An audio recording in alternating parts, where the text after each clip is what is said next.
Kalapas Raja Basa, Bandar Lampung, Maizar mengatakan jumlah warga binaan hukum tinggi mati dan seumur hidup di Lapas Raja Basa berjumlah 26 orang. Pidana mati kasus narkoba 2 orang, perkara pembunuhan 1 orang. Pidana seumur hidup kasus narkoba 12 orang, perkara pembunuhan 11 orang dan sudah mempunyai kekuatan hukum tetap.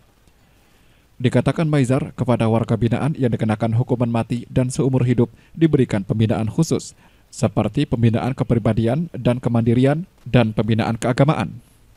Rincian hukuman tertinggi, vonis mati 3 orang, seumur hidup 23 orang, pidana 20 tahun 40 orang, pidana 19 tahun 11 orang, pidana 18 tahun 26 orang, pidana 17 tahun 25 orang, pidana 16 tahun 15 orang, pidana 15 tahun 69 orang, pidana 14 tahun 44 orang, pidana 13 tahun 34 orang, pidana 12 tahun 71 orang, pidana 11 tahun 39 orang, pidana 10 tahun 85 orang, pidana 15 tahun 69 orang, pidana 10 tahun 85 orang.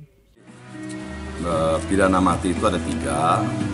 1 untuk pidana umum 1 orang, khusus narkotika ada 2 orang narkoba. Terus juga yang seumur hidup itu ada 23 orang.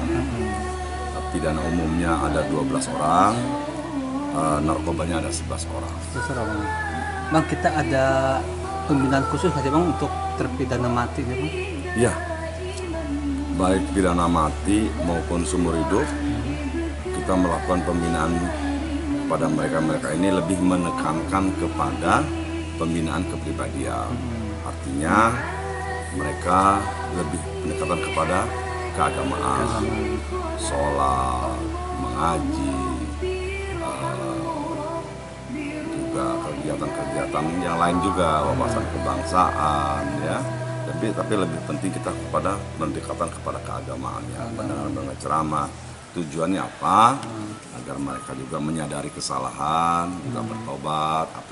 Maizar juga menambahkan sudah 30 orang warga binaan dengan hukuman 8 tahun sampai hukuman mati sudah dilimpahkan ke Nusa Kambangan secara bertahap karena berpotensi tinggi membuat keonaran. Hingga 2 Agustus 2022 jumlah warga binaan berjumlah 1.028 orang.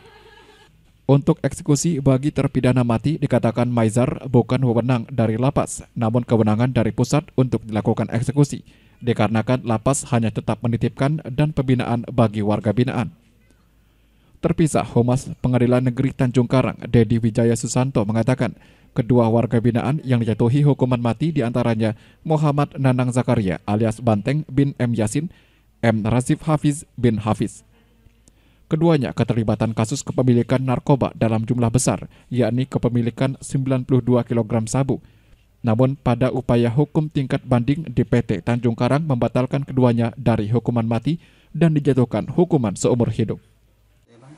Jadi ada beberapa terdakwa yang memang sudah divonis mati dan vonis seumur hidup, dan setelah vonisan tersebut dibacakan atau diucapkan itu, maka masing-masing pihak, baik itu terdakwa, kuasa hukumnya ataupun jaksa, itu bisa melakukan upaya hukum.